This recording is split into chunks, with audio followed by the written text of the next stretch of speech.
Namo tassa bhagavato arahato samma sambuddhassa.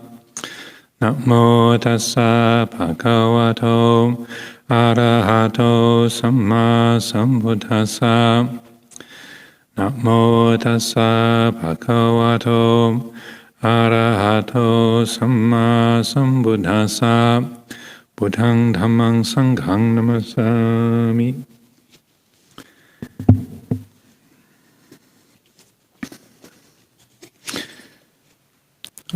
Continuing with this talk of Luang Por Sumedho's called Investigating the Mind, and this was given in 1979, so it was a bit earlier than most of the material gathered for the book the way it is, but it's included as part of that collection here.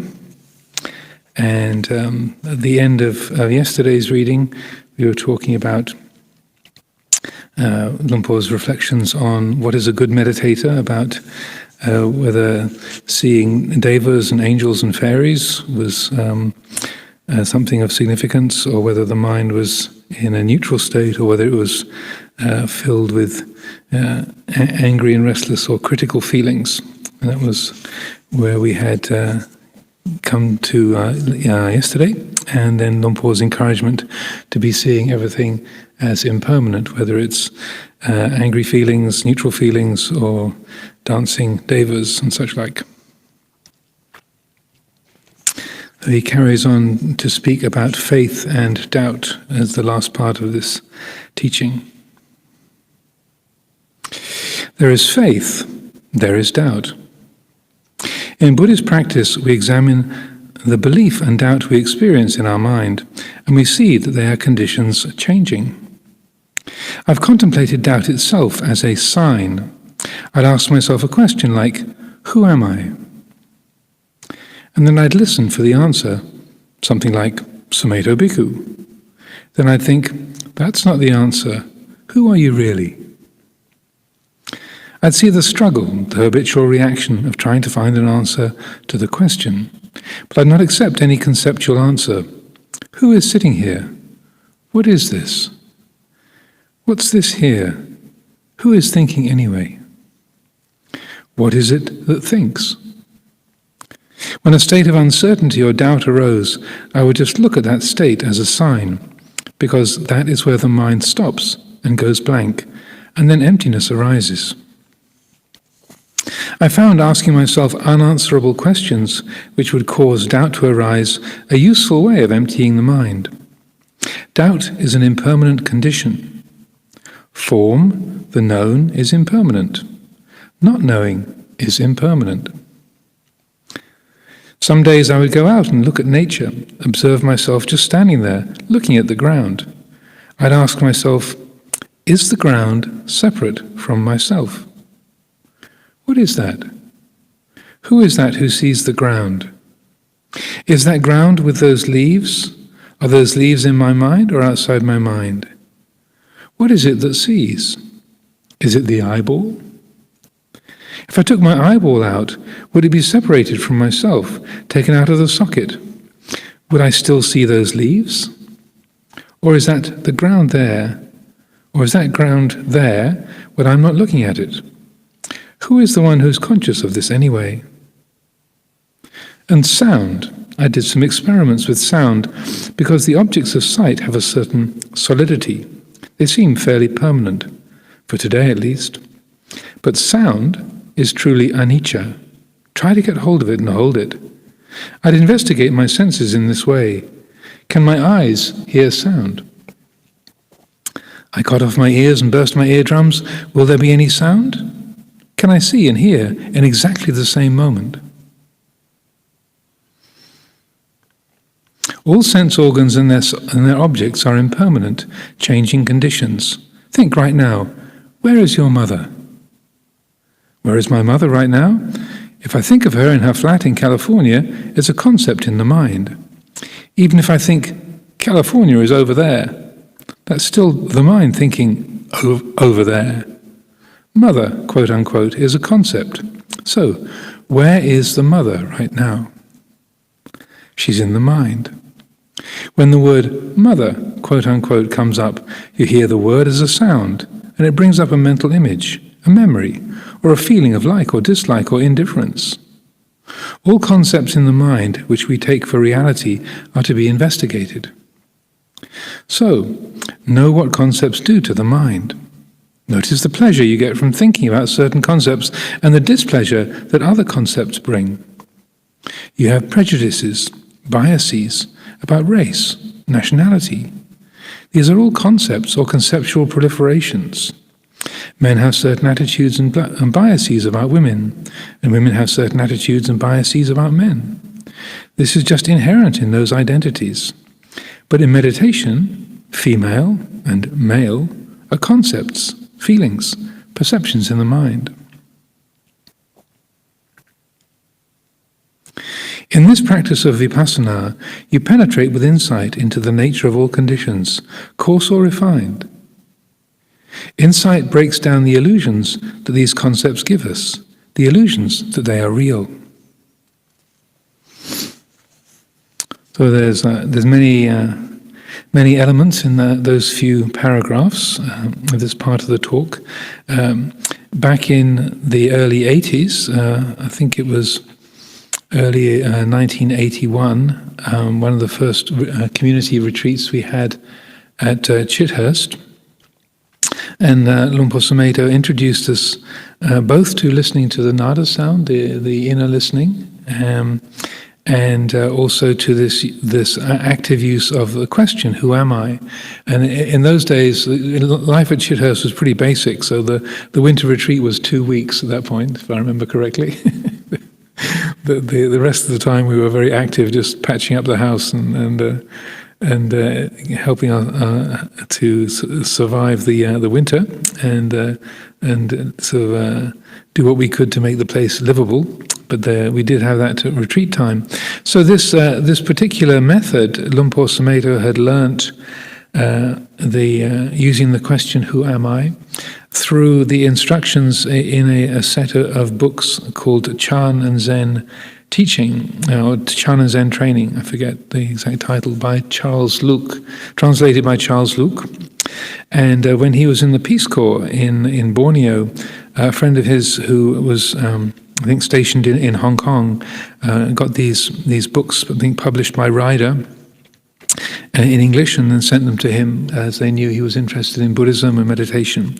And so it was Dhamma talks from Master Shu Yun, as a Chinese great master of meditation and Dhamma teacher, were contained in that collection of books. And there were the Dhamma talks from a retreat that he led in Shanghai. I believe he was 114 when he led the retreat, and it goes into quite some detail about how to use this practice of asking the question, who am I? It's called the Hua To, the head and the tail. And the head is the question, who am I? And then the tail is the space that comes after that. And so by way of meditation instruction, that's what Luang Por Sumedho used when he was a layman in Borneo for those couple of years he was with the Peace Corps. And so he had been developing that practice and found it very, very helpful, very successful. And so he used it there in Borneo, and then when he came to Thailand, first of all when he was living in Bangkok teaching at Thammasat University, and then when he became a novice and was living in the monastery in Nong Khai for a year, then he continued to use this practice. And when he first went to Wat Pah Pong and Luang Por Chah asked him what kind of meditation he was doing, he described this through a translator. And as he's frequently mentioned, he was concerned that Luang Por was going to say, no, you shouldn't do that, you should do my method instead, because he was used to the idea that different monasteries in Thailand had different specific practices that they encouraged, and he was very pleasantly surprised when Luang Por Chah just asked him, well, what kind of results do you get from it? What's the the benefit that you get from that particular practice. And he was interested in it. He'd never heard of that as a specific method previously, but he didn't say no, that's all wrong. But rather, he was just inquired as to how it worked and what the results were for this newly ordained American bhikkhu. And he was quite happy for the young Bhikkhu Sumedho to carry on using that. So he had used that as a practice for some time, and then in that early retreat at Chithurst in 81, January or February of 1981, I think it was, and then he taught that to us and combined it together with listening to the nada sound, so that he would encourage just focusing the attention on the inner sound, so the mind was concentrated and focused, and then just into that inner sort of the inner fertile space of the mind, dropping the question, "Who am I?" To ask that question, and then, as he said, you rather than focusing on any conceptual answers that might arise, like your name or your age or your family or your mood or such like, to instead focus on the gap, the space that's there just before any conceptual answers arise, just before, and that would be the main point of the meditation, because in that moment, before the self-creating and conceptual habits kick into action, there's a moment, a pause. There's a period of clarity where the mind is fully awake, where the self-creating habits have been interrupted, sort of startled by the "Who am I?" question. And so that's the tail, really, of the Huato, the head and the tail. That's as Master Shu Yun describes in the description from those Dhamma talks, that's the point, is to help the mind to awaken to that quality of alertness, spaciousness, with no sense of self distorting the inner experience or the inner vision. And personally, I found that an extremely helpful practice. And also, one of the things that Luang Por pointed out is that, and he illustrates that here, rather than just repeating "Who am I?" like a mantra, who am I, who am I, who am I, that it's actually helpful for most people to shift the question around and to make it very much a live inquiry, so that there's a real posing of a question, there's a challenge going on there. Who is this? And so that as he talks about it, who is sitting here? What is this? Who is thinking anyway? What is it that thinks? And again, this isn't just sort of feeding the proliferative, chattering mind, but rather by moving the question around or posing the question, what you're doing is helping the thinking mind not to get inured, just not getting used to the question, and so that it becomes ineffective, but rather making it a live inquiry and exploring what is this? Because that the liveliness or the actuality of the question is what helps the habitual patterns of seeing and thinking to be interrupted. And then similarly, as he goes on to talk about how he would investigate the nature of seeing and hearing, and the way that the mind invests sense consciousness with solidity to be challenging that. So, what is it that sees the leaves? Is it my eyeball? If the eye wasn't there, or if the eye was outside the body, would the leaves still be seeable? Would the sound still be there if I went deaf or cut my ears off and burst my eardrums? Will there be any sound? These kinds of ways of exploring the nature of sensory experience, and to see how the habit is to make those things solid. Like we say, the temple is here, I can see it. There's the pillars, there's the floor, there's the people, there's the space. It's here. But we have three-dimensional vision if both our eyes work. But if you close one eye, then you only have 2D vision. And also, depending on how good your eyes are, how clear things are, that we can forget that the sensory experience is a mental event, and it's piecing together a picture of the world moment by moment. And these are ways of looking at the dependent and empty, transient nature of experience, but also seeing how, as he says, when you take a word like mother, say, where's my mother? And say, well, yes, this time Luang Por's mother was alive and was living in California.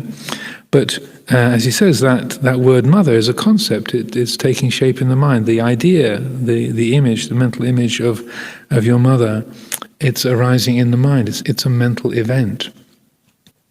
And so much of Vipassana practice is looking into how solid, how permanent, how substantial we tend to make the concepts that we carry around of who we are, our name, our age, our gender, our nationality, and so on, and we forget that they are compounded, constructed. They are dependent perceptions that have come into being, and they are intrinsically empty of substance. They're changing patterns of nature, and the Vipassana practice is what's the most, I would say, is the most effective way of recognizing that. So keeping those perceptions and concepts in a true perspective, in a realistic perspective, or seeing them in their true light, as they say.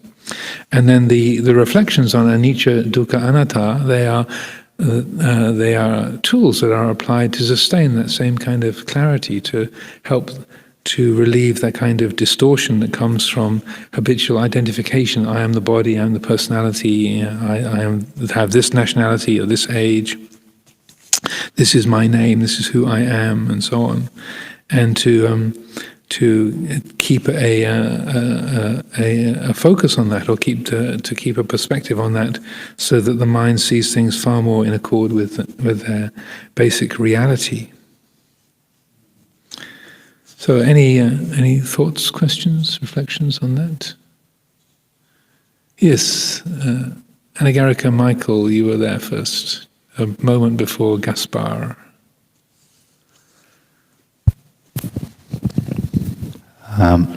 Thanks, Ajahn.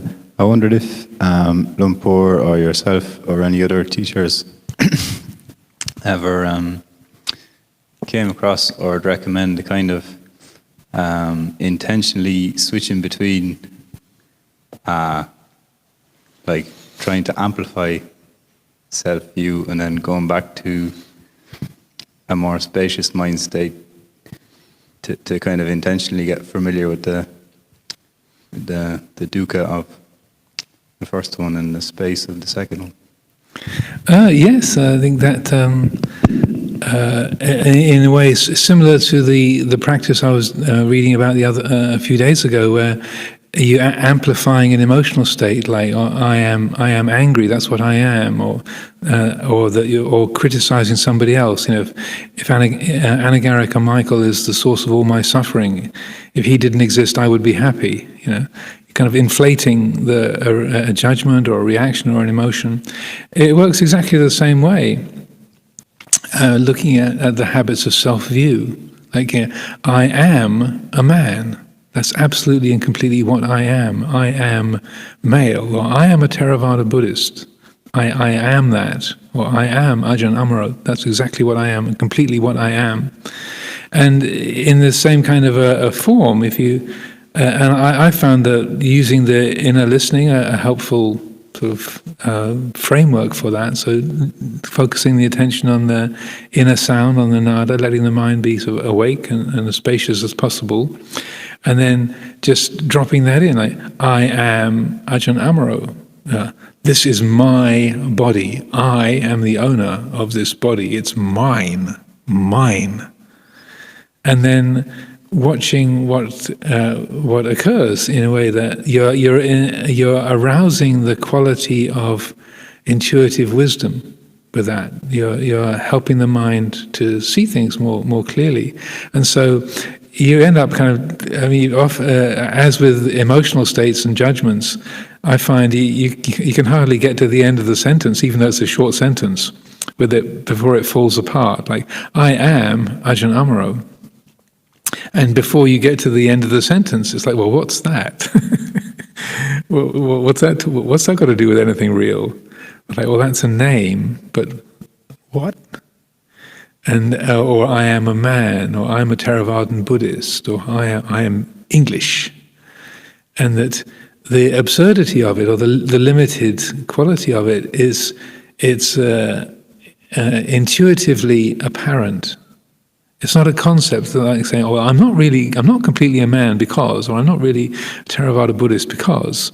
Theravada equals this. It's not a theoretical description, but there's much more of an intuitive sense that, well, that can't be the whole story, or that's just one little aspect of it. So it's a non-conceptual, intuitive knowing that comes into being with that. And so then, as with emotional states and judgments and so on, praising somebody that you love or criticizing somebody that you dislike, and so forth, that the self-view is punctured because it's so ridiculous. Like, I am the body. This is my body. I own this body completely. It is my property, and that it's a joke because, well, A, it's changing all the time, and B, what is it here that can do any genuine owning? How can anything really be owned in any absolute way? But again, it's not the mind thinking those things through in a verbal form, but there's an intuitive, direct knowing. It might spell itself out in terms of words, but it's more that different way of seeing it, and the mind holds it, and so you can have a lot of fun with it in those ways as well. It can be the absurdity of what we take to be who and what we are is quite obvious when it's investigated in that way. So that can be a very useful method.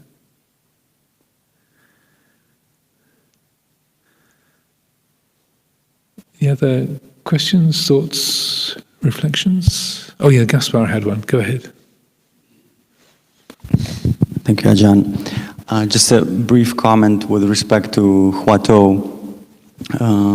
I find it very interesting that this is something that is sort of encouraged in the Theravadan tradition, and personally I find it delightful that there is sort of this synergy between schools.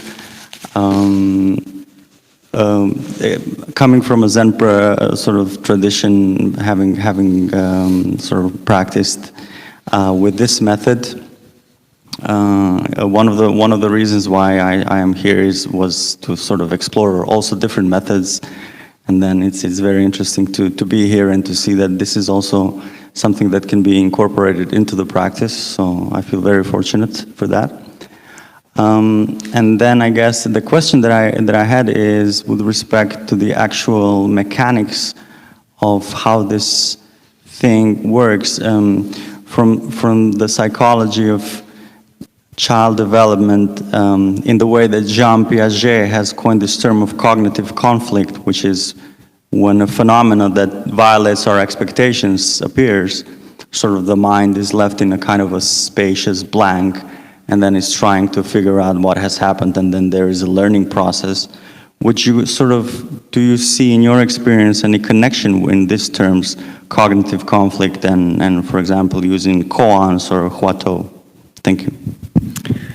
Yes, well, have to rewind my memories. Jean Piaget, right. It's child development, yes, sort of way back in the mists of time of my psychology studies. I feel it's very closely related, because also in terms of various psychopathologies, some not just in child development, but also sometimes in adulthood, people in some pathologies, people find it very difficult to form any sense of self, and it's very distressing. And there's the mind can't form a coherent self, or it forms lots of selves, and they don't agree with each other. And so there's various different psychological problems with identity. The child forms the sense of I as a psychological tool. It's how to get around in the world. And that below a certain age, they know that they're experiencing, but they don't have an ego as such. And I remember many years ago, when I was living at Chithurst back in this sort of early 80s, I was out on the arms round one morning, and I was walking past this little cottage very close to Chithurst, and the mother had thrown out some stale bread onto the grass of the lawn for the birds to eat, and then the little child, as I was walking past, the little child had picked up one of these slices of bread and was biting onto it. And then as I walked past, her mother said, "Oh, don't do that, that's for the birds." And then the little girl said, "But Jane's eating it." So she referred to herself in the third person. She didn't say I. She talked about herself by her name as a third person, which I thought was kind of interesting. That this is a description of what was happening. And she was only about 2, probably. So in that very early, maybe 2 or perhaps 3, but in that very sort of early form of early area of using language and defining what one is, or this experience of being with words that you're just learning to put them together. So the ego and the sense of self, the atta, gets a lot of negative press in Theravada Buddhism, Buddhism generally, and but it's because it's seen as like the first obstacle to enlightenment. The first of the 10 fetters is Sakkaya Ditthi. But the reason why we have a sense of self is it's a really useful psychological tool. It's like having feet, or hands, eyes and ears. It's a useful construction. If it wasn't useful, it wouldn't be here. And so that in order to function as an individual within a group and to have a role in a particular family or a social ordering, it's really handy to have a sense of there's this one who's separate from that one, and this one's called Amaro, and that one's called Narindo, and that one's called Michael, and that one's called Gaspar. And the purpose of it is very practical. And helps with social ordering and functioning in the world. But the problems come where that sense of I is taken as an absolute reality. And it's interesting that it was Sigmund Freud who coined the word ego or ego as a term to use for that sense of self. It wasn't used before, apparently, as I remember, again from my ancient psychology studies, and he used, and it's just the Latin word meaning meaning I, ego,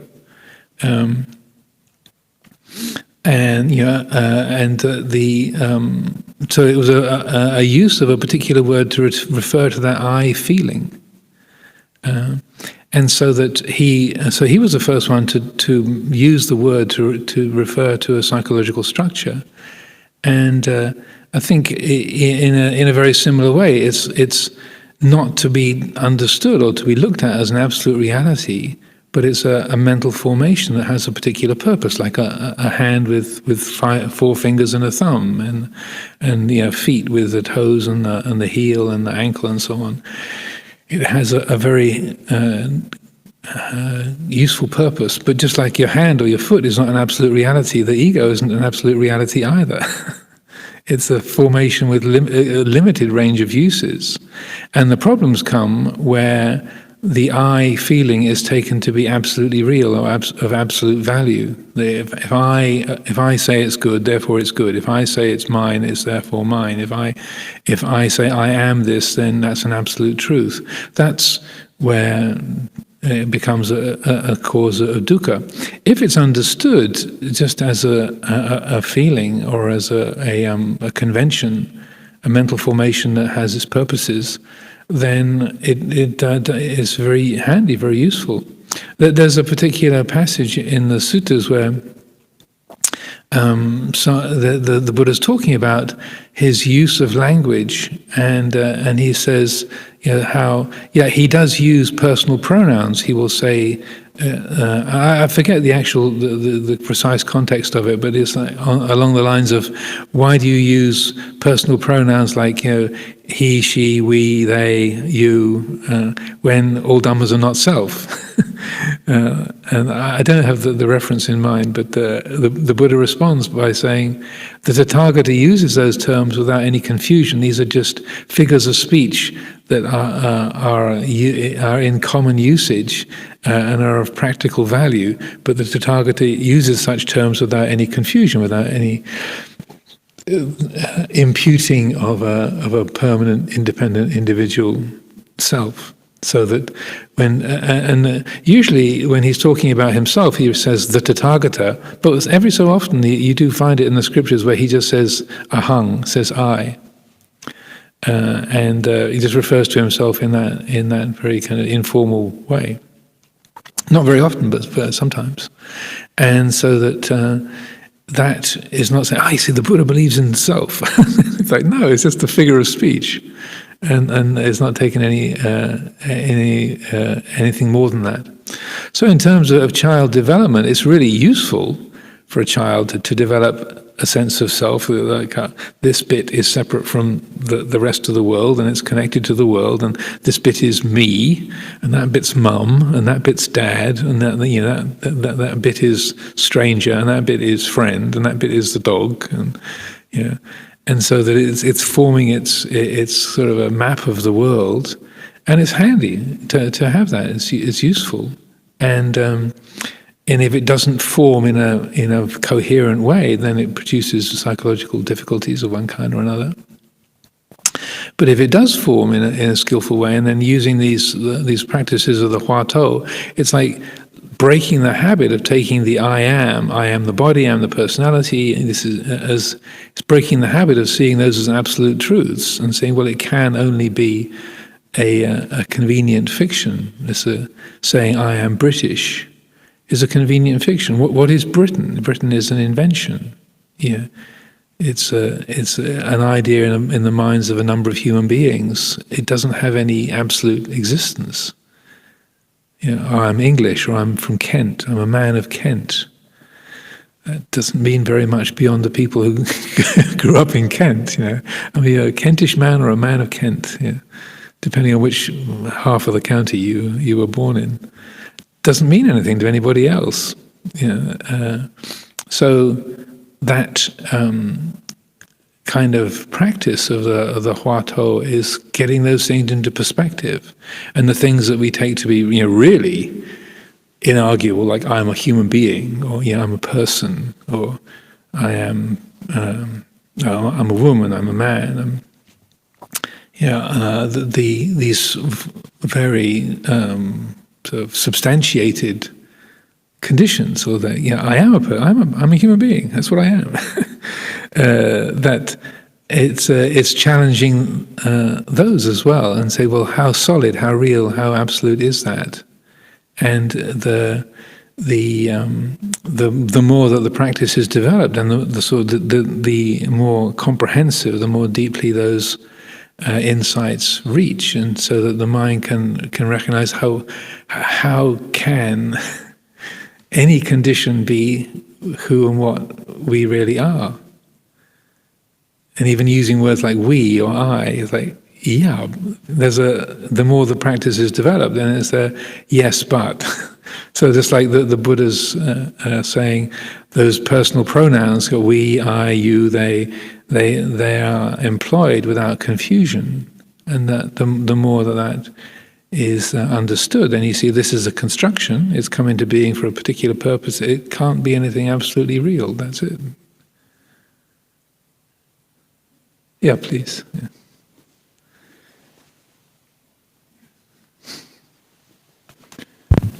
Yeah, I find this a really interesting practice, but I notice when I'm teaching it, I'm usually quite careful to make sure that I know the people, because my sense is you have to have some understanding of the conventional world. I mean, quite a clear sense of where you begin and end. Conventionally speaking, Otherwise, I'm just conscious that when I do it, when I'm leading a meditation in that, you really are left in kind of space. And so I usually link it very strongly with like the refuges, Yes, and the importance of, staying with the awareness as the refuge, because otherwise it just blows your mind. I mean, that's what I've found out. Yes, I do exactly the same. That I borrow Robert Thurman's phrase of the Buddha doesn't just leave you out in the middle of the traffic. So that I've always liked that. That in letting go of those familiar props of identity. Also, I don't know about you, but I tend to. Only during sort of longer retreats, at least sort of 5 days or a week or a 10-day retreat, I would get on to teaching that sort of ego dissolving and those more sort of expansive and structure voiding practices, because again, if you don't know the people, or people just sort of signed up for a day long or for a weekend, there can be ways that those structures are challenged, but they don't really have a strong sense of a refuge, or that having recognized, well, if I'm not a human, what am I? And my own experiences when I had a couple of weird sort of psychological breaks as a teenager, that was extremely distressing, when the sense of, I'm looking in a mirror trying to get a person into the face that's looking back at me from the mirror, and I couldn't get a person into that. There was like, looking at my face in the mirror, and there was no sense of that having anything to do with anything that was real. I wasn't hallucinating. It was my face in the mirror, as it were. But that sense of, well, that's not really what I am, and not having any refuge. It was extremely sort of distressing, confusing, and took me a few weeks to sort of get regrounded, as it were, re-established. So I fully agree. It's important to say the counterpart to that is that the refuges as the reliable refuge, they're the reliable, stable qualities that are, say, the reference point or the ground for experience, and particularly that quality of awareness. And then speaking of the refuge in the Buddha as being synonymous with that, the establishment of that awakened awareness that is reliable, it's ever present, and that's what can be depended upon. So that it's, but where one's letting go of like a trapeze artist, you're letting go of one swing, letting go of one trapeze, but you're taking hold of the three refuges as the support that will provide.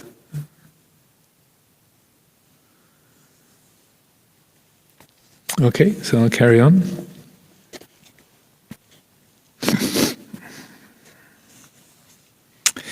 When we talk like this, people might question, how do you live in this society if it's all unreal? The Buddha made a very clear distinction between conventional reality and ultimate reality. On the conventional level of existence, you use conventions that bring harmony to yourself and the society you live in. What kind of conventions bring harmony? Things like being good, being mindful, not doing things that cause disharmony, such as stealing, cheating others, exploiting others, having respect for other beings, having compassion, being observant, trying to help. All these conventions bring harmony. In the Buddhist teaching on the conventional level, we live in a way that means doing good and refraining from doing evil with the body or speech. So it's not as if we're rejecting the conventional world, quote, I want nothing to do with it because it's an illusion, unquote. But that thought is just another illusion. In our practice, then, we see that thought is thought. quote, "The world is an illusion," unquote, is a thought. "The world is not an illusion," is a thought. But here and now, be aware that all we are conscious of is changing. Live mindfully. Put effort and concentration into what you do, whether you're sitting, walking, lying down, or working. Whether you're a man or a woman, a secretary, a housewife, or a laborer, or an executive, or whatever. Apply effort and concentration. Do good and refrain from doing evil. This is how a Buddhist lives within the conventional forms of society. But they're no longer deluded by the body or the society, or by the things that go on in the society, because a Buddhist is one who investigates the universe by investigating their own body and mind. So this is a very important principle, and that kind of as the counterpart to letting go of the ego and seeing through that and letting go of self-centered thinking, you have the refuges as the support, and that which can be relied upon as qualities that are genuine and dependable, so that in a very, very similar way, when we are seeing the empty nature of all perceptions and looking at things from that ultimate perspective, then the Buddha's way and what's embodied not just in the teachings, but in the verbal teachings, but in the Buddha's way of life, is that on the conventional level we live in a way that is as harmless, as responsible, as honest, and as compassionate as can be done, and that's very much spelled out or evidenced in the way that the Buddha lived himself. And so that some spiritual teachings tend to sort of dismiss the kind of conventions or dictates of society, looking at everything from a very very much an ultimate perspective, saying that's the only thing that matters, the ultimate perspective, ultimate reality is the only important thing, and the conventional world is sort of insignificant and literally immaterial. But what we have in the Buddha's teaching and the Buddha's way is very much a sort of what I would compare to having binocular vision, having two eyes to see with. He gives you the perception of a three-dimensional world. Yes, there is the eye that sees the transcendent, ultimate perspective, but there's the eye that sees the conventional and relative perspective. And when both of those operate, then that gives us a three-dimensional view. And it's also what I like to speak of as what we mean by the middle way, is seeing both from an ultimate perspective and a relative perspective simultaneously, those two working together. That integration of those two, that's the middle way, is exactly that.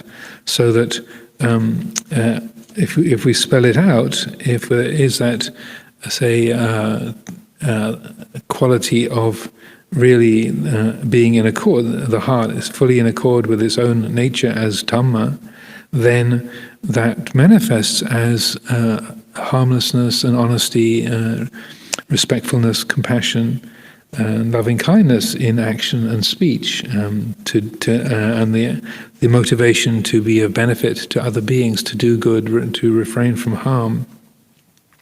That's the basic structure on the conventional level.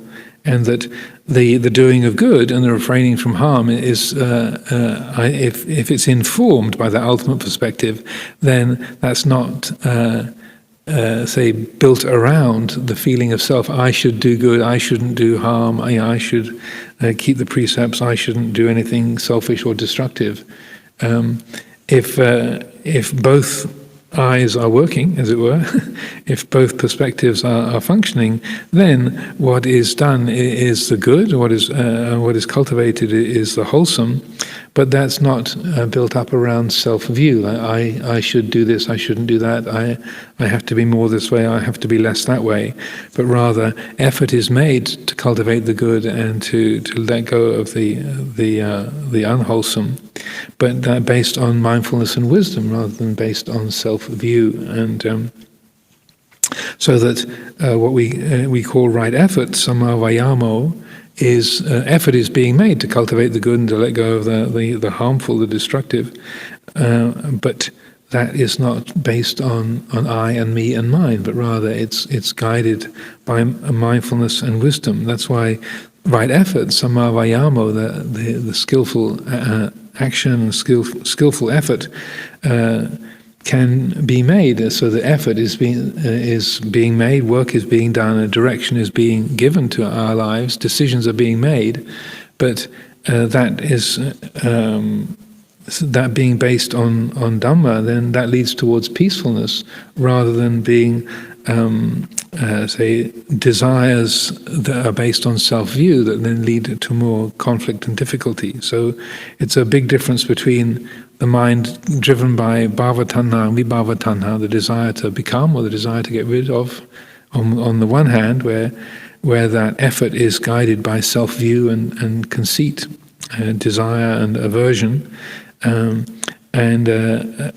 the other hand, where effort is guided by mindfulness and wisdom, then there's still direction is being given, choices are being made, and the good is consciously being cultivated, and the harmful is consciously being let go of, is being restrained, but it has no negative consequences because it's not connected to self-view and ignorance.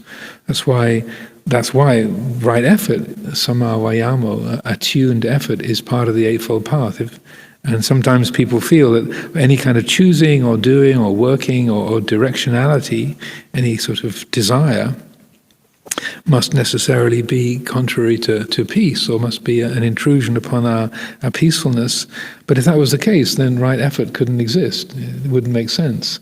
But so that when there is samma vayamo, whether that effort is attuned to reality, to Dhamma, then what is what is guiding that, there's chanda, there's desire. It is a desire, but it's a what they call Dhamma chanda, or the desire for Dhamma. It's a desire. It's a interest. It's enthusiasm. There's direction is being given. But if that's applied skillfully, then that leads to beneficial and liberating results, rather than the other kind of desire, tanha, which always leads to more suffering.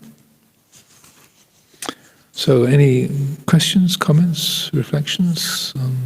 It's the end of that talk there. Yes, Ajahn Chandasuri, please.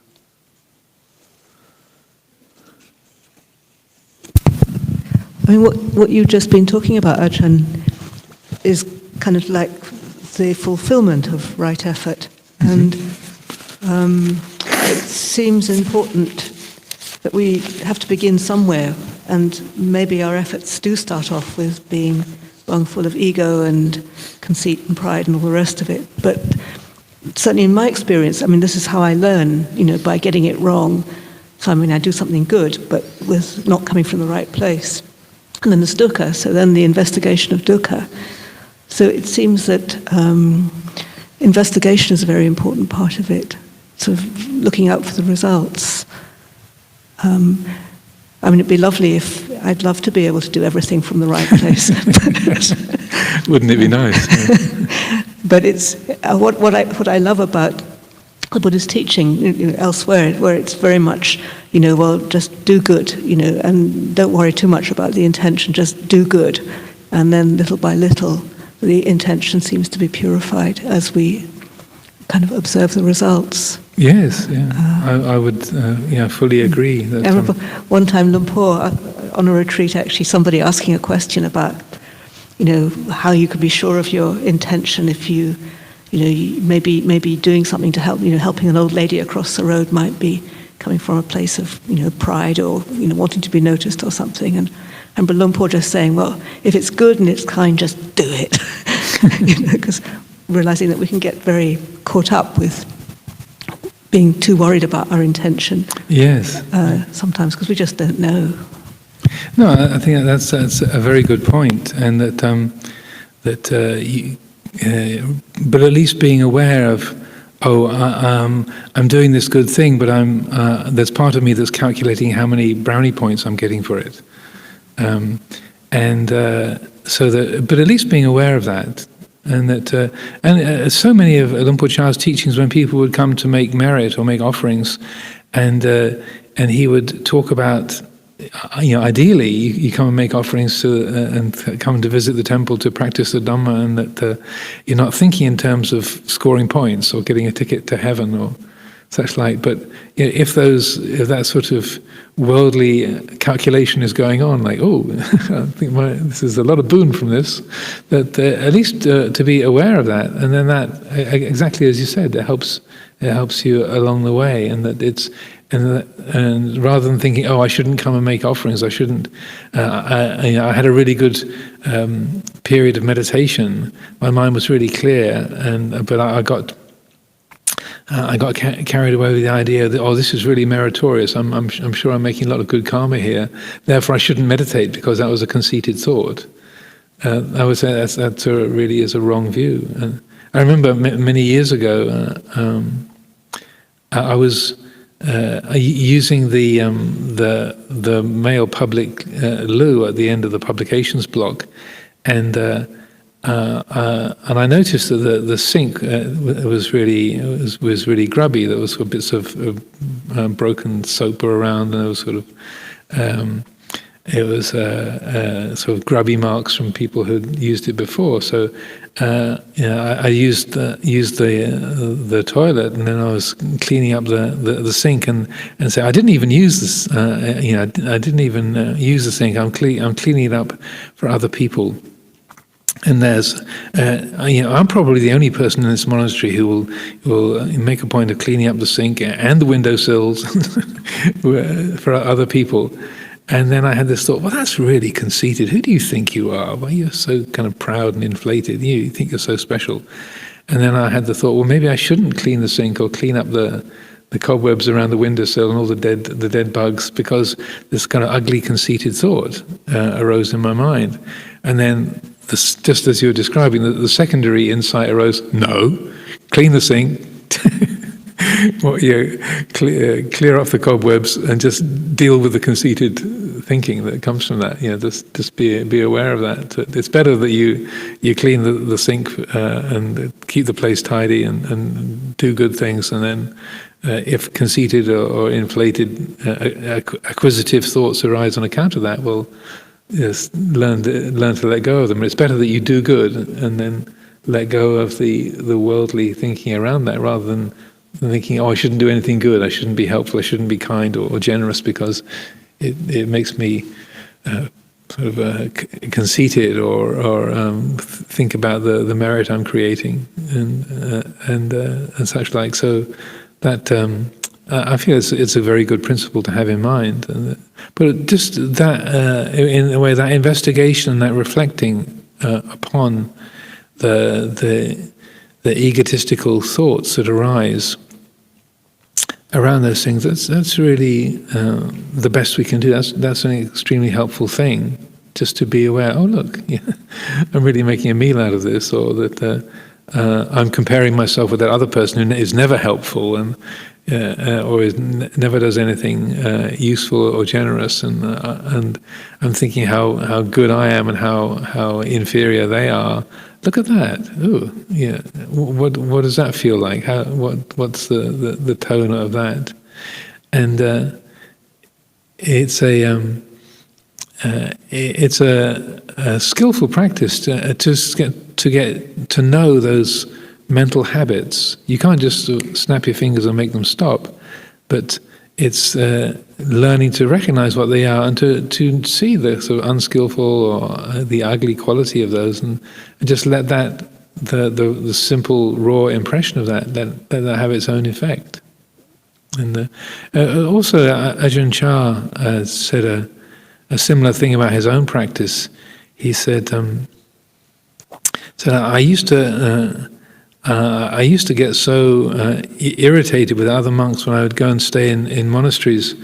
I would feel like I would be able to to chant better than everybody else. I did the kind of duties to the senior monks much better than anybody else. I was much better at meditation than anybody else, and he said, and it was true. I was better.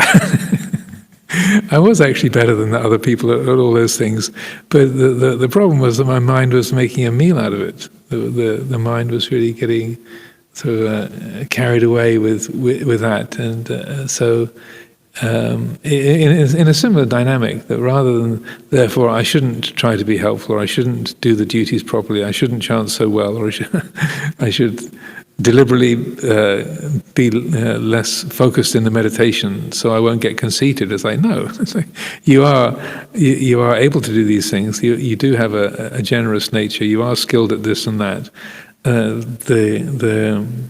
So it's ridiculous or kind of crazy to suppress that or ignore that, but to do the best you can, and then by recognizing those conceited, self-based attitudes, just knowing them, being aware of them, and seeing their limited and foolish nature, then they lose their power. They fall away on their own. So their absurdity becomes more apparent, and over time, then they lose their strength.